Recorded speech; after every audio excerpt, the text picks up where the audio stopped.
So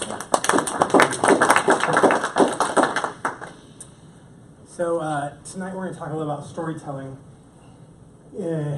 By way of introduction, I've been speaking in public since I was about 16, so I've been telling tales for a long time.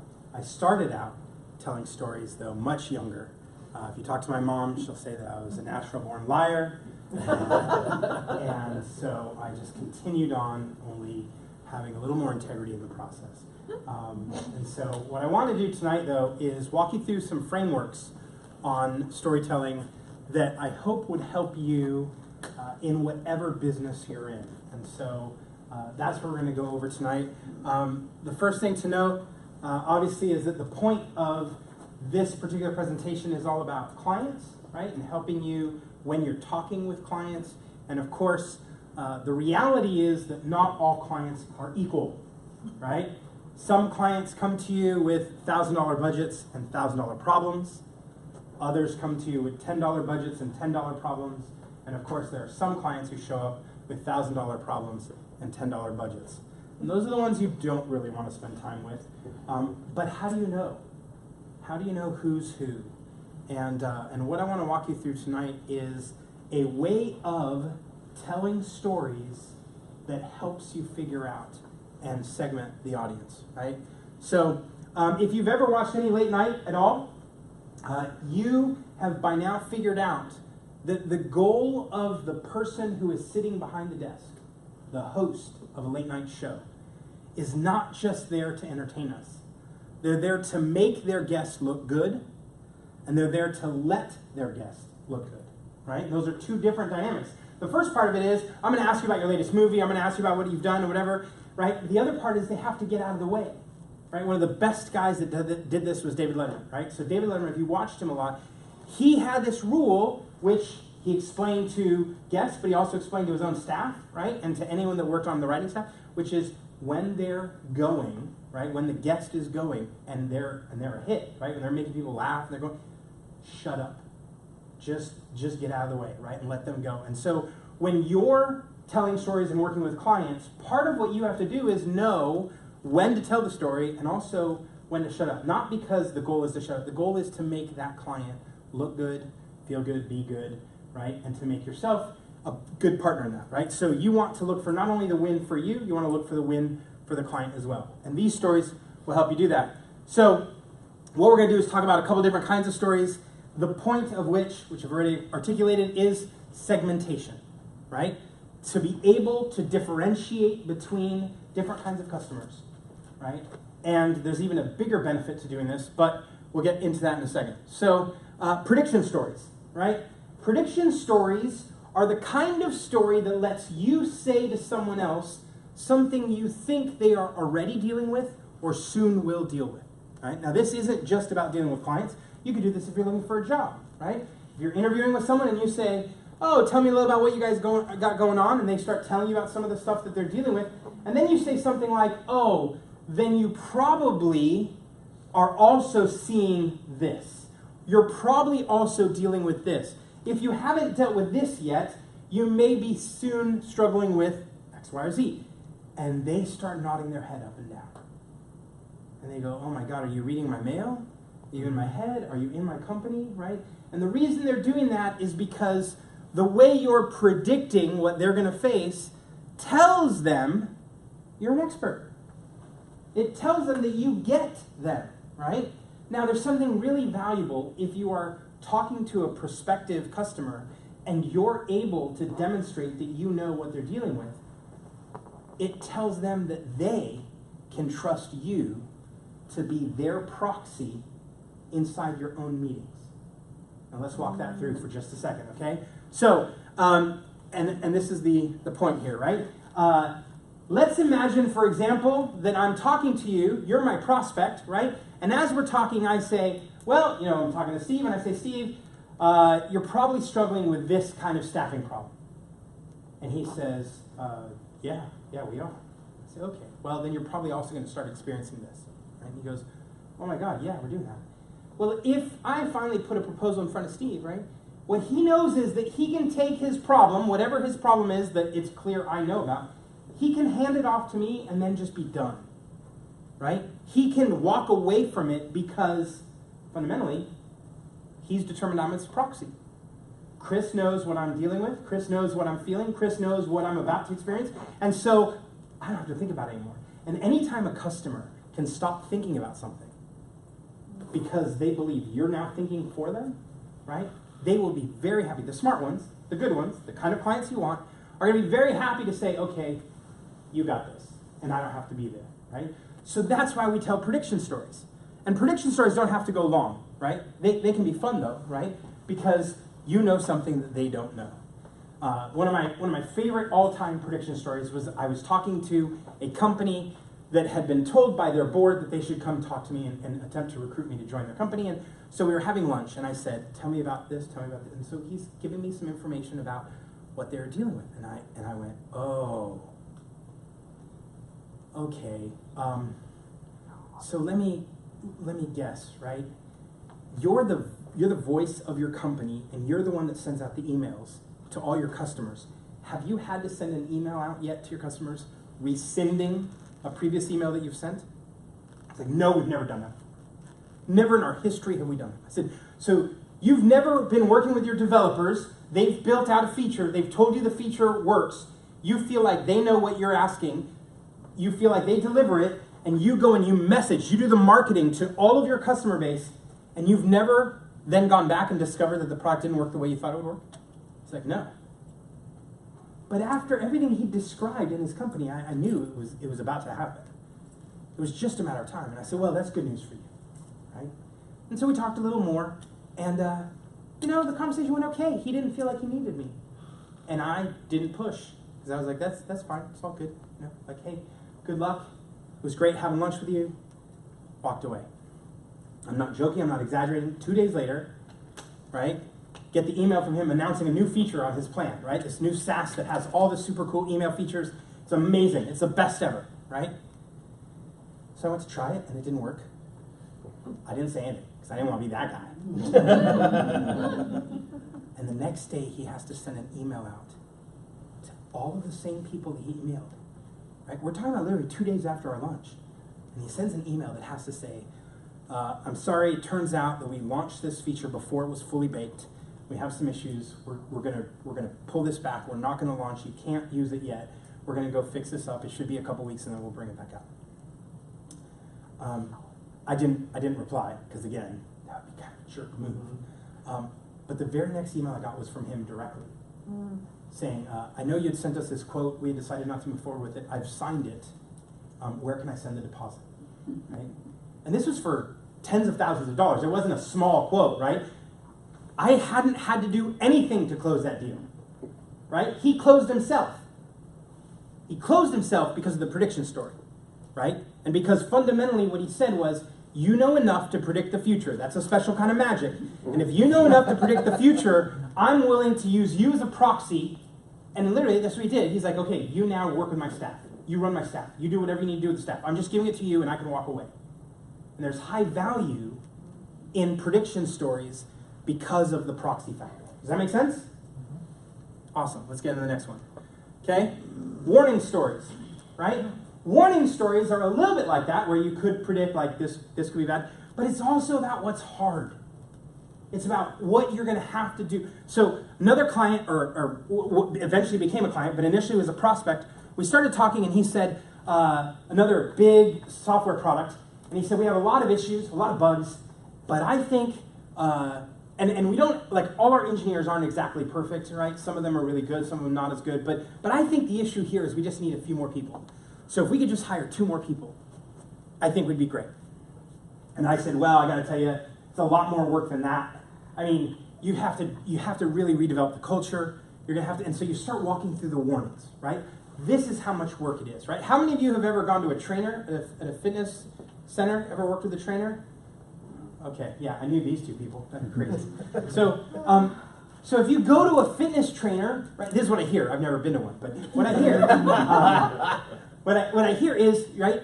They're very honest about the fitness trainer can't get healthy for you, right? The fitness guy can't do the work for you. You have to do the work. And so the good ones let you know in advance. Hey, this is gonna be hard work. You're gonna have to get here at 6 in the morning every morning. You're gonna have to you're gonna have to pick up your own weights. I can't do this for you. I can show you how to use the machines, but you have to do the work. Good professionals, right, tell warning stories because they're trying to make sure that you understand the full cost of getting into the work, the full cost of moving forward, the full cost of how hard it's going to be. And again, there's an articulation of expertise that says, look, I know what you're going into, right? And so they said, oh, we got to hire, if we could just hire 2 more people. So what I did as a consultant was I analyzed all their tickets, right? Everything that they ever had, and it was tons and tons of tickets. And then I wrote the CEO a note back that said, good news, if you hire 2 more people, you will be able to reduce the tickets. Bad news, it will take you 12 and a half years. You don't need 2 people. You need to fundamentally change the culture, the dynamic. And here's the good news, right? I can get rid of 50% of your tickets right now. And he said, how? I said, you just have to learn to say no. You apparently have no staff that know how to say no. There are requests in here for your software to do stuff that it should never ever do in the whole world of software. And all you have to do is to say no up front, because the moment you let it in, now people want to know, well, what's the update on that? And what's this and what's going on, right? So I gave them all these warnings, right? And when I tell them these warnings, what happens is, right, they realize that I know more about the system, I know more about the dynamics, I know more about the world that they're living in than sometimes even themselves, right? And so they say, I need you as a guide. I need you to help me through the next set of steps, right? If you know how to teach our staff to say no to those requests, then by all means, I want to learn how to do that. I want our staff to learn how to do that because then we will get better at what we're doing, right? It's very similar to being a proxy, but a guide is someone who understands how to walk alongside someone and how to navigate them through. And whether you've built software for companies or whether you do professional services and consulting, right? Knowing how to walk with someone and to navigate them through is incredibly valuable because you're going to do 2 main things, right? You're going to accelerate them by helping them skip over all the mistaken paths that looked good but weren't. That's what a guide does, right? You will help them escape wasted time. And there's a lot of good clients who will pay to not waste their time. The second thing you're going to do is you're going to help them get over the real hurdles that actually do exist. Because the truth is, there's going to be real work that has to be done anyway. There's going to be some stuff that's hard. But if you're the guide, you can help them skip past the paths that don't make sense, and on the ones that do, you can help them get over it. Right? And they go, oh, I will pay for that. Again, the right clients, the smart clients, the ones who have an understanding of what the value of money is. Those are the clients who will say, I need you as a guide. Now, there are also empathy stories, right? Empathy stories are some of my favorite because empathy stories allow us to tell a customer, hey, been there, done that. I have the battle scars to prove it, right? And I can totally get how you're feeling about this, right? I totally understand how hard this is, right? Empathy stories allow us to come alongside customers, and even though the first 2 kinds of stories are stories that fundamentally suggest that we are experts and therefore authorities and therefore above them, empathy stories allow us to come alongside them, right? How many of you have ever sold a website to a customer? Any of you? Yeah? Okay. So how many of you have ever sold a website to a customer at a loss? Right? Yeah. See, the rest of you are just liars. But what it is, right? What it is we don't love those stories, right? But almost every time I sit with a whole bunch of freelancers, a bunch of people that are getting started in the world, right? I tell them about places where I did everything. Like when I say everything, I don't just mean like some people go, oh, so you built the website. I go, yeah. But you designed it too? I designed it too. What about the logo? Oh, I did the logo too. Okay, but then you imported the content? No, they didn't have any content. I wrote the content. You wrote the content? I wrote the content. I know more about Swedish massage and every other kind of deep tissue massage than I should ever know because that might one of those first websites, right? So I wrote the content, created the site, did all the work, right? And at the end, she's like, oh, I'm gonna hook you up, right? I'm gonna hook you up, like I'll. And so she gave me access to one of her services and how she did stuff, and I got the credit for $100. And I'm like, are you kidding me? Right? But by that point, it was too late. Like, I'd done everything, right? And I didn't just do the website, right? Because you put a form on the website, the form sends an email, and then she's like, what do I get the email with? I'm like, well, you don't have an email. And so then I got her an email account. Then I had to go out to her house, her home office, and install Outlook, right? And then set up her LAN network, right? And get her connected to the internet. All of that for $100? You're like, oh my God, that's horrible, right? Why were you that dumb? And you're like, because I was just that dumb at the start, right? But an empathy story allows people to go, oh, I can connect with you, right? Yep, I get it, right? And the benefit of that, right, is that you become their partner because you can protect them from their own mistakes. One of my mantras is, if you protect people from their stupid mistakes, they will pay you for their good ones, right? You have to learn how to tell someone, right, hey, been there, done that, tried that, right? And this won't work. And this won't work. And here's why this won't work. And this, I understand why you think that's a good idea. That's a great idea, and here's why, right? And the more we tell people those stories, empathetically, right? Like, I've been there, and I've struggled through it, and here's the pain that I came away with, and then they go, oh, thank God you're saving me from that one, right? And so the benefit of empathy stories is that they see you as a partner, right? And then we have inspiration stories, right? Inspiration stories allow us to anchor people without ever talking about price. And if there's no other story you learn to do well, right, that is maybe my favorite kind of story, right? I always talk about the Johnson House, right? So this is my go-to framework for inspiration stories, right? Because people are aspirational in nature, right? They want more than they can ever afford. They want more, and so they want big websites, or they want big software products, or they want big services and consulting. They want big whatever, and they don't always have the budget, right? And so one of the things you can do is you can say, oh, well, let me tell you about this website that we worked on, blah, blah, blah. And while you're doing it, now this is $100,000, and you look at their eyeballs, and right, and their eyeballs are like, what? And you go, well, I'm not suggesting that yours is anything that's expensive. I just want to walk you through some of the things that we do for this client and how we did it. Now, you may not need that, although that one little piece sounds like it might be useful. Here's another one that we did, right? And you walk them through, and you go, that was $50,000. And they, oh my God, I'm not suggesting that you're going to spend $50,000 on this website, but I just want you to see this one piece, right? And then you come over and you get them to the next one. And you go, now this one's a lot smaller. This is more like yours, right? And of course, it doesn't look nearly as nice as some of those others, right? But it has some of the functionality we're talking about. And this was $5,000. Now, if that person walked in the door thinking, I can spend between 2 and 5, right? But you have now walked them through different numbers. Now, again, it may not be 100 and maybe not be 50. It might be 20 and 15 and 10. And they came in with a 5, and they went, I can see that my appetite probably was bigger than my budget, but let's see how maybe I can push my number up a little bit and get something I want, right? And so we talk about the Johnson House because the Johnson House is one of those, what's down the road, what's across the street, what's someone who lives just close by and what they got, right? So I wanted to put a pool in my backyard, and we had just bought the house, right? And so I told my wife, I walked her in the backyard and I showed her, here's all the land. And I said, now right over here, we're going to put the jacuzzi, and over here, we're going to put the pool. Now, see, it's up on the hill, so I want to back up into the hill. Then you're going to walk up the side of the hill. We'll put, stone steps up there, and then we'll get a water slide that comes straight down.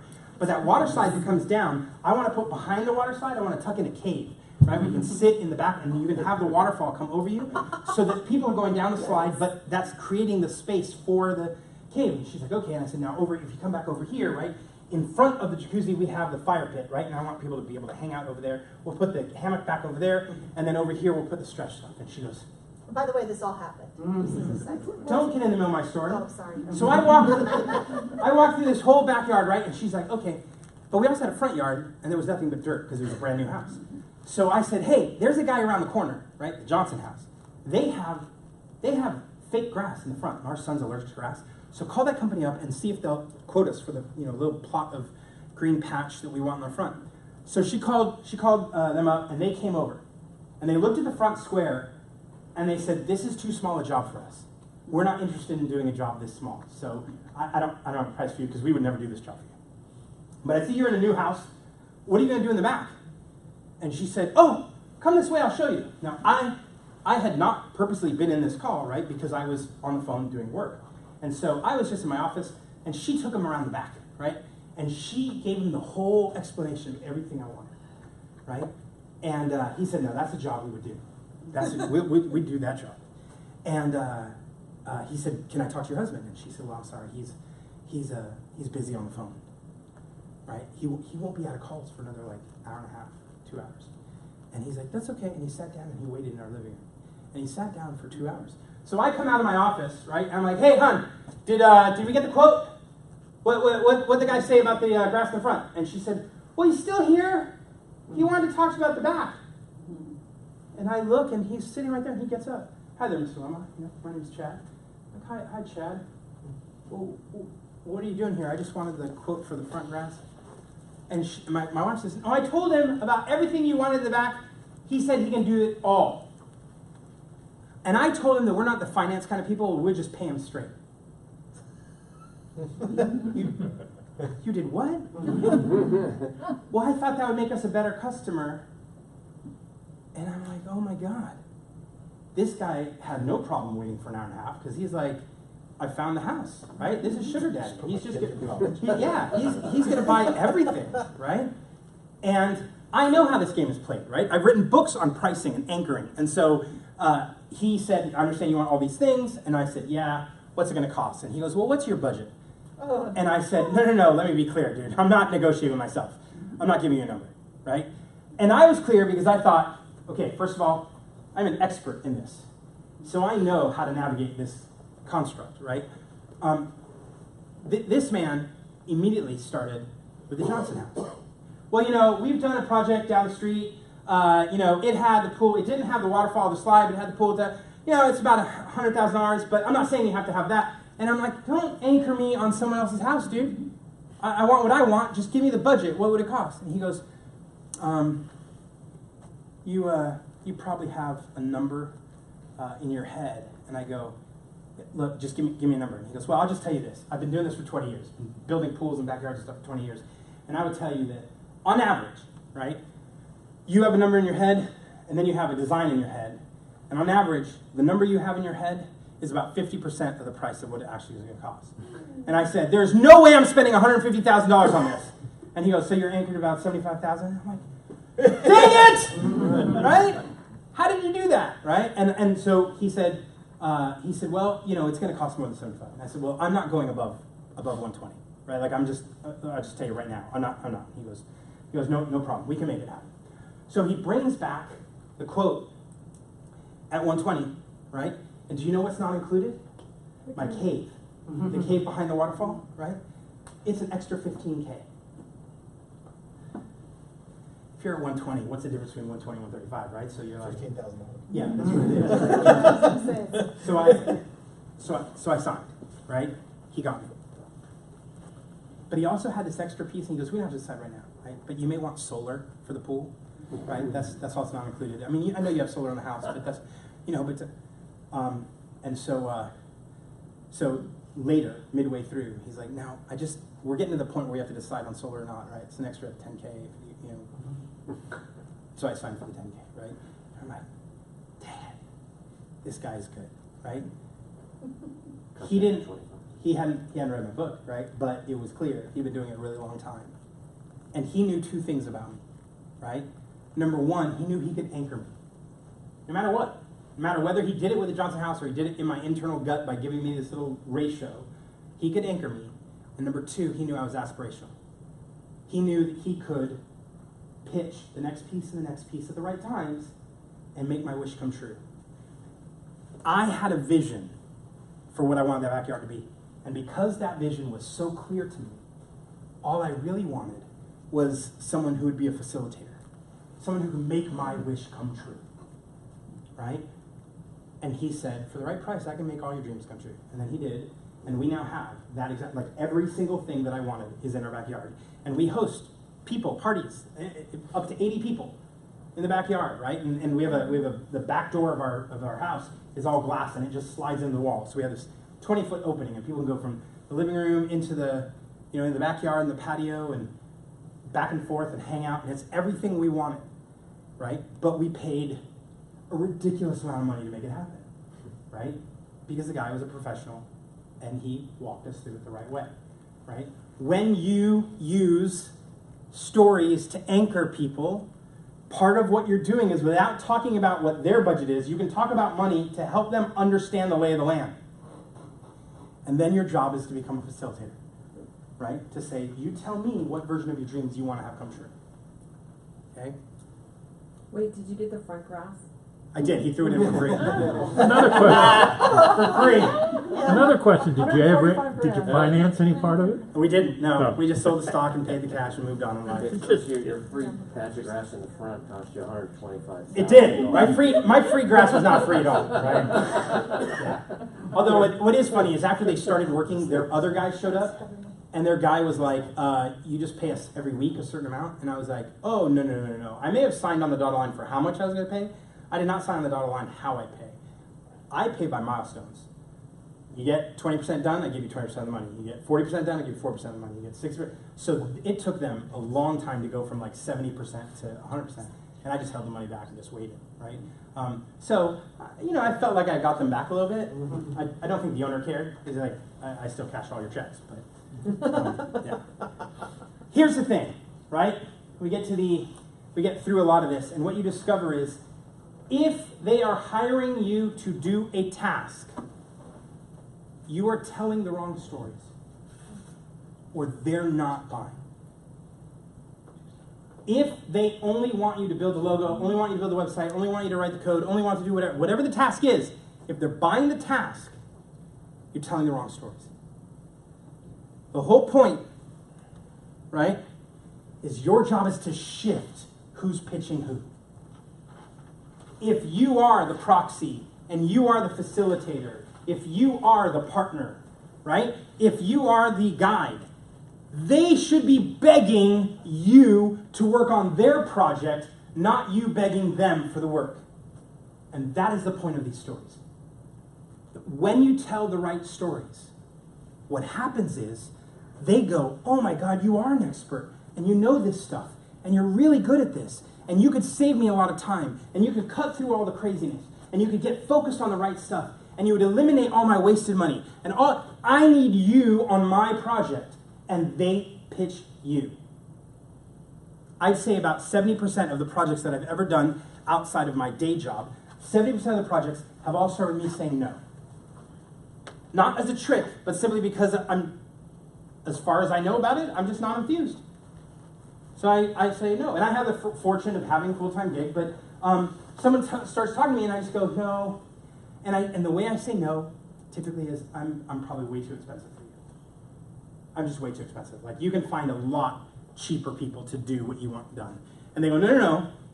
Those other people know how to do the task, but they're not going to be the partner. They're not going to be the facilitator. They're not going to be the proxy. They're not going to be the guide, and I need that. So what's it going to cost? Right? And I've worked on projects where the last budgeted quote that they got was something like $6,000 for the website, and then my quote, which was $40,000 or $50,000, and they said, okay, you're in. Like we're hired. And if you look at the quotes, the line items are basically the same.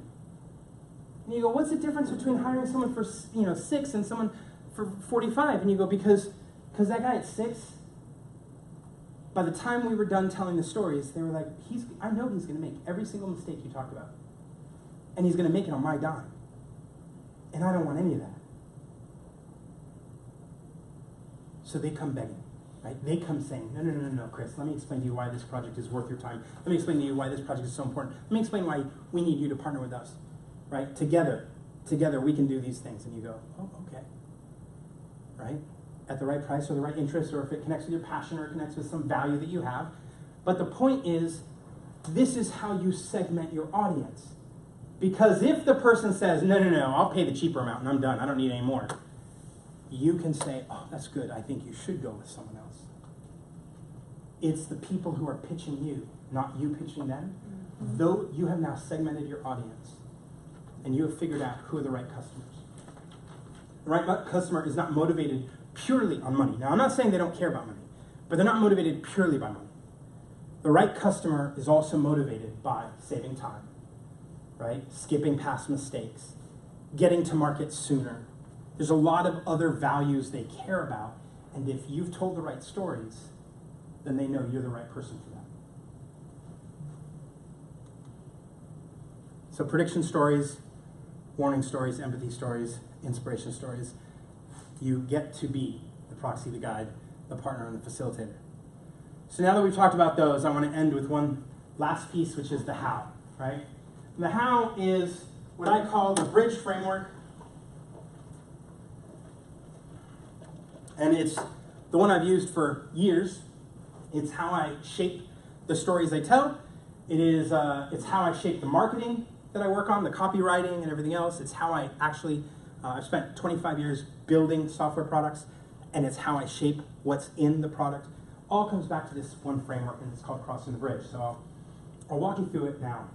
And there are no slides for this, just walk you through it. So I want you to imagine you get up in the morning and you realize that you want to head to a particular destination, the top of a hill. And you look out, you see the hill, and you see the destination at the top of the hill, and you go, okay, that's where I want to go. And you look down right outside your front door, there's a path.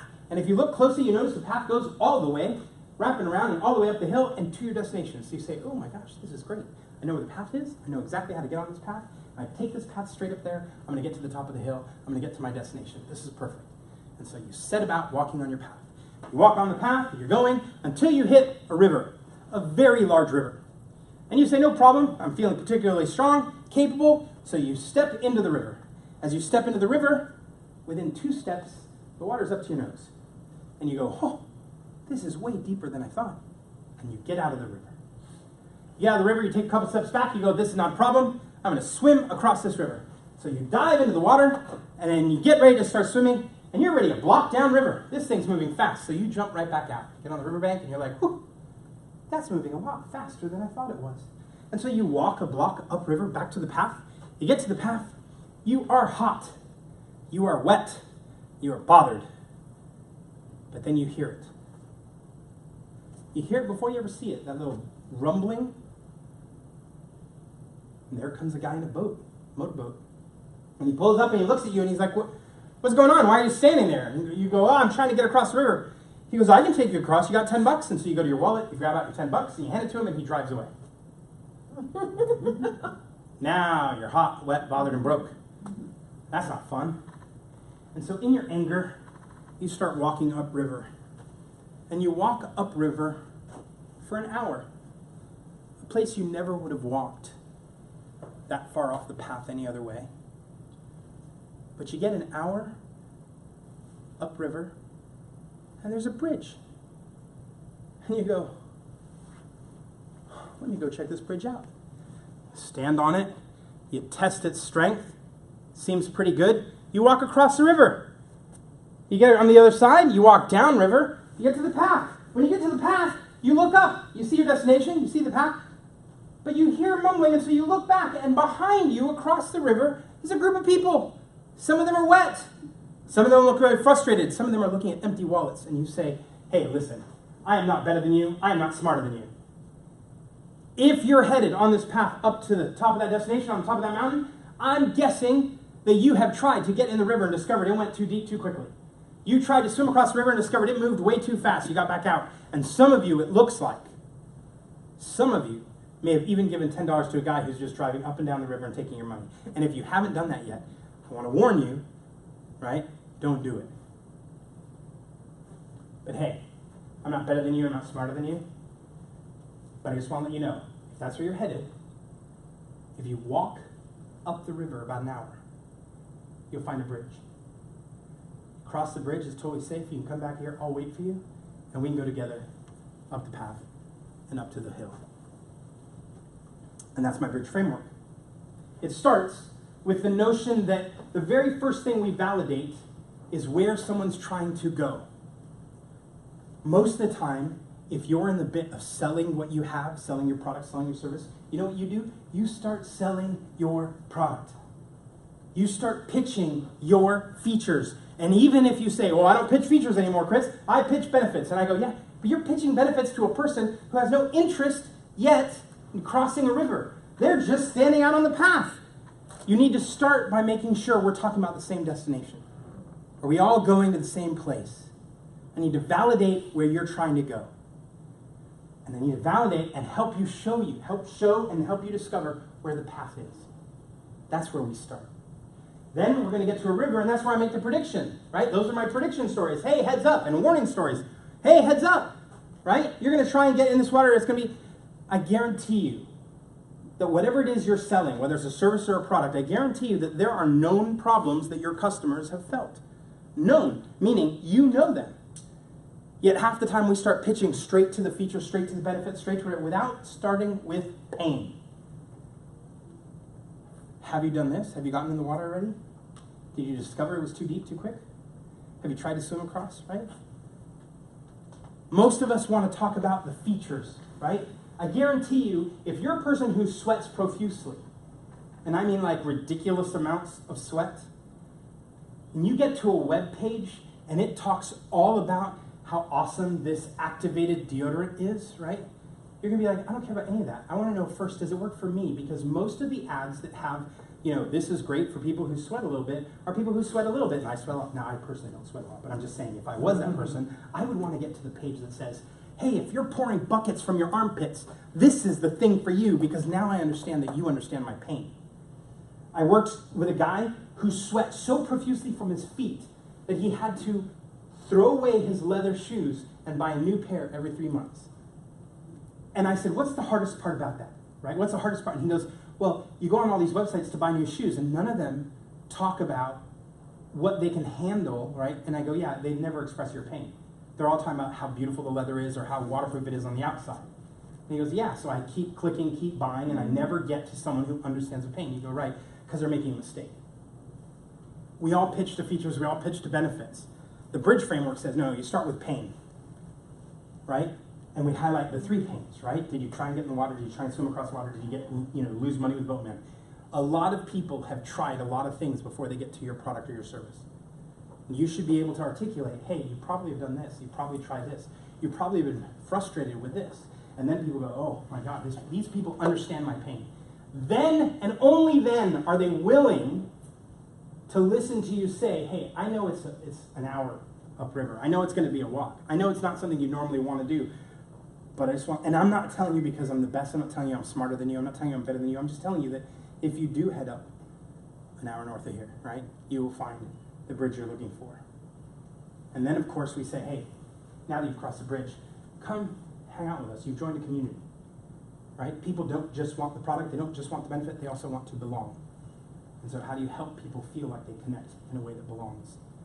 And then you can take them to their destination. The beautiful thing about the framework is it turns out on every path to every destination, there's not just one river. It turns out you hit rivers a lot.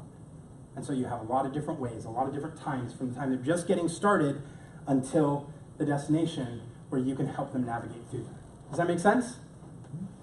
And as you do that, there are several different kinds of stories, prediction stories and warning stories, right, that you can use to help get them to trust you, get you to segment them, to find smart customers who are making the right choices about what it is they really want you for, right?